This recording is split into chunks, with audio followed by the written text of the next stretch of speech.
আমার কাছে তো একটা টাকাও নেই, এখন আমি কিভাবে যে ইফতার গুলো করি? আমি এখন কি করব? ভাইয়া ভাইয়া দাঁড়ান। হ্যাঁ ছেলে বলো। ভাই আমার কাছে কোনো টাকা নেই ইফতার করার মতো, আপনি কি আমাকে একটু সাহায্য করতে পারেন? আরে তোমার কাছে টাকা নেই? আচ্ছা ঠিক আছে, আমি তোমাকে কিছু টাকা দিচ্ছি। এই নাও কিছু টাকা। ধন্যবাদ ভাইয়া, আপনি না দিলে অনেক বড় একটা বিপদে পড়ে যেতাম। আচ্ছা ঠিক আছে, থাকো তাহলে। হে আল্লাহ, তোমার কাছে লাখো কোটি শুকরিয়া। ভাইয়া আমাকে কিছু টাকা দিবেন, আমি অনেকদিন ধরে ইফতার করি না, আপনি একটু সাহায্য করলে আমি ইফতার করতে পারতাম। আচ্ছা ঠিক আছে, কোনো চিন্তা নেই, দাঁড়াও, আমি তো পানি খেয়ে থাকতে পারবো, বাচ্চাটিকে সাহায্য করি, তাহলে আল্লাহ তাআলা অনেক বেশি খুশি হবে। ইনশাআল্লাহ আমি আরেকদিন ইফতার করব। ঠিক আছে তাহলে তাকে দিয়েই দেই। ধন্যবাদ ভাইয়া টাকাটা দেওয়ার জন্য, আল্লাহ আপনাকে অনেক বড় করবে। আচ্ছা ঠিক আছে। আরে আজান তো হয়ে গেছে, এখন এখানে আমাকে নামাজ পড়তে হবে, না হলে আমার নামাজটা মিস হয়ে যাবে।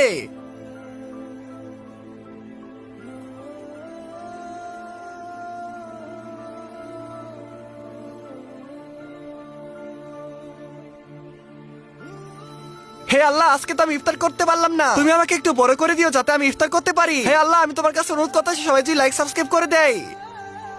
আরে এটা কিভাবে সম্ভব? এখানে তো অনেকগুলো খাবার এসে পড়েছে, তার মানে মহান আল্লাহ তাআলা আমার কথা শুনেছে। হে আল্লাহ, আমি তোমার কাছে অনেক বেশি খুশি হলাম। আমার ভিডিও যারা দেখতেছে তারা যদি ভিডিওতে লাইক সাবস্ক্রাইব করে দেয় তাহলে আল্লাহ তাদেরকে অনেক বেশি বড় করে দিবে।